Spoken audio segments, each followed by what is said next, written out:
നമസ്കാരം. Indian people T വിയുടെ നീതിബോധം എന്ന പരിപാടിയിലേക്ക് സ്വാഗതം. കഴിഞ്ഞ ദിവസം ഞാനൊരു നീതിബോധത്തിൻ്റെ ഒരു വാർത്ത അഭിപ്രായങ്ങൾ പറയുകയുണ്ടായി.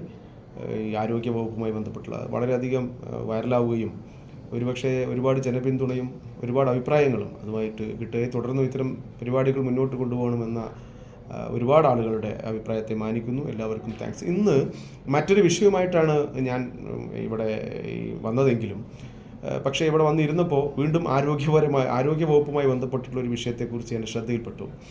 എൻ്റെ സുഹൃത്ത് അംബരീഷ് റാം എന്ന് പറയുന്ന വോയിസ് ഓഫ് പാലക്കാട് എന്ന ഒരു ചാനലൊക്കെ നടത്തുന്ന ഒരാളുടെ വീഡിയോ ഞാൻ കണ്ടു. ഞാനിപ്പോൾ ആ വീഡിയോ ഇതിലേക്ക് ഷെയർ ചെയ്യുന്നുണ്ട്.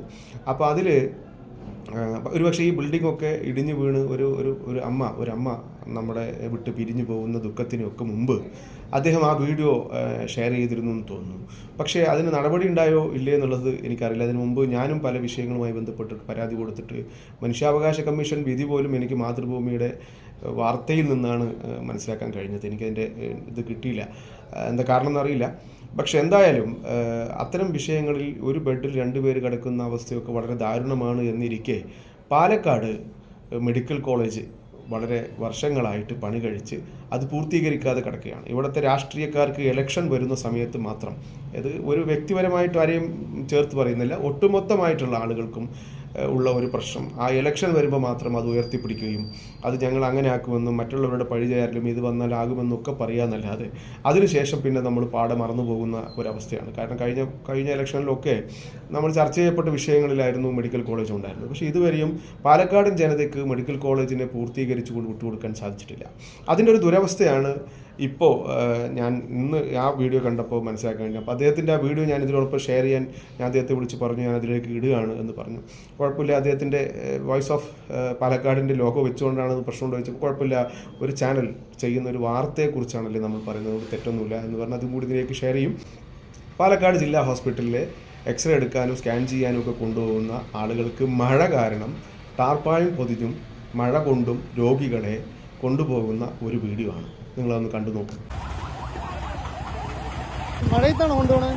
നമ്മുടെ പാലക്കാട് ജില്ലാ ആശുപത്രിയിൽ ഇന്ന് രാവിലെ കണ്ട കാഴ്ചയാണ്. കിടത്ത രോഗികളെയും കൊണ്ട് മഴയത്ത്, അത്യാവശ്യം ചെറിയ മഴയുണ്ടായിരുന്നു, ഈ മഴയത്താണ് സ്കാനിങ്ങിനൊക്കെ കൊണ്ടുപോകുന്നത്.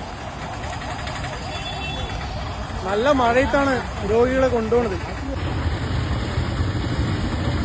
മഴ തുടങ്ങിയെന്ന് വെച്ചാൽ നമ്മുടെ പാലക്കാട് ജില്ലാ ആശുപത്രിയിൽ ഇപ്പോൾ സ്കാനിങ് ഒക്കെ പോവുകയാണ്, ഇല്ലെങ്കിൽ സ്കാനിങ്ങിന് കഴിഞ്ഞ് കൊണ്ടുവരികയാണെങ്കിലൊക്കെ ഈ മഴയത്ത് തന്നെയാണ് അങ്ങനെ കൊണ്ടുവരുന്നത്. ഇപ്പം നിങ്ങൾ കണ്ടില്ല കാഴ്ച, വളരെ ബുദ്ധിമുട്ടാണ് ഇവിടെയുള്ള ജനങ്ങൾക്ക്.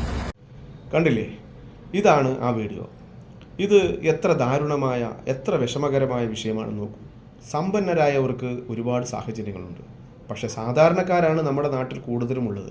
പാവപ്പെട്ടവരാണ്, അവരാണ് പാവപ്പെട്ട ആളുകൾ. അവരുടെ ചെറിയ വരുമാനത്തിൽ നിന്ന് ഒരുപാട് പൈസ ഒന്നും ചിലവാക്കാൻ പറ്റാത്തത് കൊണ്ടാണ് രോഗങ്ങൾ വരുമ്പോൾ ഗവൺമെൻറ് ഹോസ്പിറ്റലിനെ സമീപിക്കുന്നത്. ഈ ഗവൺമെൻറ് ഹോസ്പിറ്റലിലെ അവസ്ഥയാണിത്. ഇതിനപ്പുറത്ത് പലതുമുണ്ട്. ഇന്നിപ്പോൾ മറ്റൊരു പരാതി കൊടുത്തതായിട്ട് ശ്രദ്ധയിൽപ്പെട്ടത് അവിടുത്തെ മിഷണറീസിൻ്റെ എലി കടിച്ചിട്ട് ഇതുവരെ നേരാക്കാൻ സാധിച്ചിട്ടില്ല എന്നാണ്. ഗവൺമെൻറ് ജോലിയിലിരുന്ന് വലിയ രീതിയിലുള്ള ശമ്പളം വാങ്ങുമ്പോഴും പ്രൈവറ്റ് സംവിധാനങ്ങളെ കാശ് വാങ്ങി ഈ പാവപ്പെട്ടവരെ, അതായത് തുച്ഛമായ വരുമാനമുള്ള ആളുകൾ അവരുടെ രോഗങ്ങൾക്ക് വേണ്ടിയിട്ട് വളരെ കഷ്ടപ്പെട്ട് വരുമ്പോൾ അവിടുത്തെ ഗവൺമെൻറ് അനുവദിച്ചു കൊടുക്കുന്ന ടെക്നിക്കലി ആവശ്യങ്ങളായിട്ടുള്ള മെഷീനറീസ് മുഴുവൻ കേടുവരുത്തി വെച്ചിട്ട് മറ്റുള്ളവരോട് മറ്റെന്തെങ്കിലും സ്വാർത്ഥ താല്പര്യത്തിന് വേണ്ടി പുറത്തു പോയിട്ട് സ്കാൻ ചെയ്യാനും എക്സ്റേ എടുക്കാനും മരുന്ന് വാങ്ങാനും ഒക്കെ പറയുമ്പോൾ ഒന്ന് ചിന്തിക്കുക, നമ്മളൊക്കെ മരണപ്പെട്ടു പോകേണ്ടവരാണ്. നീതിബോധത്തിനൊന്ന് മാത്രമേ പറയാനുള്ളൂ. ഈ ഭൂമിയിൽ എത്ര വെട്ടിപ്പിടിച്ചാലും അതൊന്നും കെട്ടിപ്പിടിച്ചിരിക്കാൻ നമുക്ക് സാധിക്കില്ല. ഇതെല്ലാം ഒരു ദിവസം ഇവിടെ അവസാനിപ്പിക്കാനുള്ളതാണ്.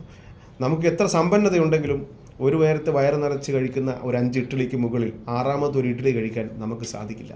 പിന്നെ എന്തിനാണ് ഈ മനുഷ്യത്വരഹിതമായ ജീവിതത്തിൽ ഈ ആർഭാട ലൈഫിലേക്ക് നിങ്ങൾ പോകുന്നത്? നിങ്ങളുടെ ശമ്പളം തന്നെ ഒരുപക്ഷെ നിങ്ങൾക്ക് ഈ ആർഭാടങ്ങൾക്കെല്ലാം പറ്റുന്ന രീതിയിൽ ഗവൺമെൻറ് നൽകുമ്പോൾ പിന്നെ അതിനപ്പുറത്തേക്കുള്ള ആക്രാന്തത്തോടുകൂടിയുള്ള, ആർത്തിയോടുകൂടിയുള്ള ഈ പണത്തോടുള്ള ഈ സമീപനം ഇനിയെങ്കിലും മാറ്റിയില്ലെങ്കിൽ മനുഷ്യത്വരഹിതമായ, മനുഷ്യത്വമില്ലാത്ത മനുഷ്യൻ ഈ ഭൂമിയിൽ ജീവിക്കേണ്ടി വരും. അത് അക്രമത്തിലേക്കും അതിനേക്കാൾ അപ്പുറത്തേക്ക് വിപ്ലവത്തിലേക്കുമൊക്കെ അത് കടന്നു പോകാൻ സാധ്യതകളുണ്ട് എന്ന് നീതിബോധം ഓർപ്പിക്കുകയാണ്. ഈ വാർത്തകൾ കണ്ടിട്ടെങ്കിലും ഇനിയെങ്കിലും ആരോഗ്യവകുപ്പ് മന്ത്രിയോ മുഖ്യമന്ത്രിയോ അല്ലെങ്കിൽ ഭരണകൂടമോ പ്രതിപക്ഷമോ സമരം ചെയ്യുന്നവരോ ചെയ്യാത്തവരോ എല്ലാവരും അവിടെ ആവശ്യം ഏതെങ്കിലും ഒരു പർട്ടിക്കുലർ നടപടിയല്ല. ഇതുപോലെ സാധാരണക്കാരായി ബുദ്ധിമുട്ടുന്ന ആളുകൾക്ക് ഒരു പരിഹാരമാണ് ഉണ്ടാകേണ്ടത് എന്ന ബോധത്തോടു കൂടി ഇനിയെങ്കിലും ഗവൺമെൻറ് ഹോസ്പിറ്റലിൽ രോഗികൾക്ക് ഒരു ബെഡിൽ ഒരാൾക്ക് കിടക്കാനുള്ള അവസരമുണ്ടാകട്ടെ. അതിനുവേണ്ടി CRS ഫണ്ട് ഉപയോഗിക്കാം, MLA ഫണ്ട് ഉപയോഗിക്കാം, MP ഫണ്ട് ഉപയോഗിക്കാം. പൊതുജനങ്ങളിൽ നിന്ന് പിരിവ് നടത്തിയിട്ടാണെങ്കിലും ഒരു കൂട്ടായ്മ ഉണ്ടാക്കിയിട്ട് വികസനങ്ങൾ ഉണ്ടാക്കാം. ഇതൊന്നുമല്ലെങ്കിൽ ആ മെഡിക്കൽ കോളേജ് ഒന്ന് തുറന്ന് പ്രവർത്തിച്ചാൽ തന്നെ 90% പ്രശ്നം പരിഹരിക്കും. അത്രമാത്രം സൗകര്യങ്ങൾ അവിടെയുണ്ട്. ഇതൊന്നും ചെയ്യാതെ പാവപ്പെട്ട പാലക്കാട്ടെ ജനങ്ങളെ ഇത്രയധികം ക്രൂശിക്കുന്നത് വിഷമകരമാണ് എന്ന് മാത്രം പറഞ്ഞുകൊണ്ട് കണ്ണുള്ളവൻ കാണട്ടെ, കാതുള്ളവൻ കേൾക്കട്ടെ, മനസ്സുള്ളവൻ മനസ്സിലാക്കട്ടെ എന്ന് പറഞ്ഞുകൊണ്ട് നീതിബോധം അവസാനിപ്പിക്കുന്നു. നന്ദി, നമസ്കാരം, ജയ് ഹിന്ദ്.